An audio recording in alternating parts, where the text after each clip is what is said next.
perkenalkan nama saya Nur Safitri dengan NIM 1022165, Program Studi Hukum Pidana Islam kelas 6A, Fakultas Syariah UIN Sultan Taha Saifuddin Jambi.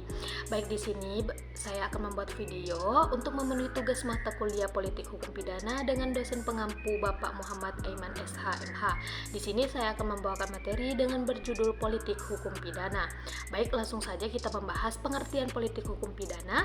Dapat juga disebut kebijakan hukum pidana atau penal polisi atau pembaruan hukum pidana. Untuk melaksanakan politik hukum pidana berarti usaha untuk mewujudkan peraturan perundang-undangan pidana yang sesuai dengan keadaan dan situasi yang di masa yang akan datang. Dengan demikian, apabila dilihat dari aspek politik hukum, maka berarti politik hukum pidana mengandung arti negara mengusahakan atau membuat dan merumuskan suatu perundang-undangan yang baik untuk masa kini dan masa yang akan datang. Dalam kepustakaan asing, istilah politik hukum pidana sering dikenal dengan berbagai istilah, antara lain penal polisi, criminal law policy, atau structural politik. Sujana Sukanto mengatakan politik hukum pidana pada dasarnya mencakup tindakan memilih nilai-nilai dan menerapkan nilai-nilai tersebut dalam kenyataan politik untuk mencegah terjadinya delinkuensi dan kejahatan perkataan. Maka politik hukum pidana merupakan upaya untuk secara rasional mengorganisasikan reaksi sosial terhadap delinkuensi dan kejahatan. Kemudian ruang lingkup politik hukum pidana.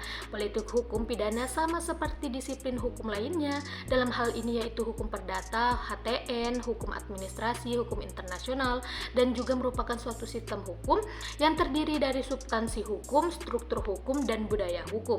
Dilihat dari aspek substansi hukum, maka hukum pidana terdiri dari hukum pidana material, pidana formal, dan hukum pelaksanaan pidana.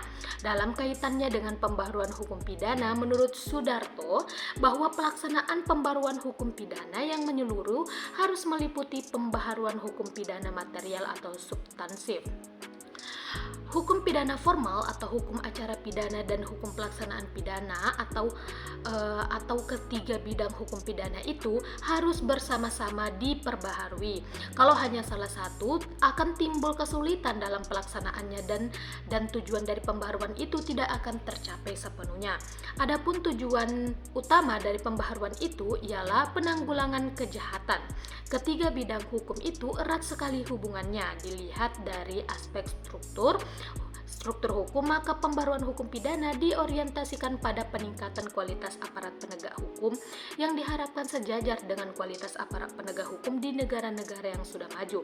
Membangun struktur penegak hukum dalam hal ini yaitu kepolisian, kejaksaan, kehakiman, dan kelembagaan pemasyarakatan yang berorientasi pada hak asasi manusia atau HAM dan kewajiban asasi manusia atau KAM, yaitu struktur penegak hukum yang mencerminkan proses penegak hukum sebagai keseluruhan kegiatan dari para pelaksana penegak hukum ke arah tegaknya hukum, keadilan dan perlindungan terhadap harkat dan martabat manusia, ketertiban, ketentraman, dan kepastian hukum sesuai dengan Pancasila dan Undang-Undang Dasar 1945.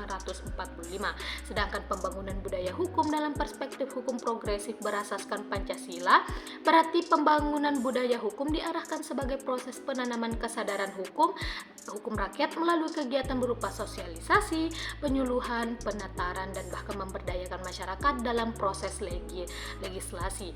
Kemudian materi yang ketiga ada keterkaitan antara politik hukum pidana dan politik kriminal, politik hukum, politik penegakan hukum, serta politik sosial, yaitu di mana Negara Kesatuan Republik Indonesia yang diproklamasikan pada 17 Agustus 1945 bertujuan untuk terwujudnya masyarakat Indonesia yang sejahtera, adil, dan makmur berdasarkan Pancasila dan Undang-Undang Dasar 1945 yang merupakan politik atau kebijakan sosial bangsa Indonesia. Untuk terwujudnya politik sosial tersebut, maka perlu didukung sepenuhnya oleh politik perlindungan masyarakat atau social defensive policy. Di era modernisasi dan globalisasi saat ini, salah satu sarana yang ampuh untuk melindungi kehidupan masyarakat adalah melalui kebijakan penegakan hukum atau law enforcement policy, yang merupakan bagian tak terpisahkan dari politik hukum bangsa Indonesia. Dalam kaitan ini, menurut Sudarto bahwa usaha penanggulangan kejahatan dengan hukum pidana pidana pada hakikatnya juga merupakan bagian dari usaha penegakan hukum, khususnya penegakan hukum pidana. Oleh karena itu, sering pula dikatakan bahwa politik atau kebijakan hukum pidana merupakan bagian pula dari kebijakan penegakan hukum atau law enforcement policy. Di samping usaha itu, penanggulangan kejahatan lewat pembuatan undang-undang atau hukum pidana pada hakikatnya juga merupakan bagian integral dari usaha perlindungan masyarakat atau social welfare. Oleh karena itu, wajar pula lah apabila kebijakan atau politik hukum pidana juga merupakan bagian integral dari kebijakan atau politik sosial itu. Kebijakan sosial dapat diartikan sebagai segala usaha yang rasional untuk menciptakan kesejahteraan masyarakat dan sekaligus mencakup perlindungan masyarakat.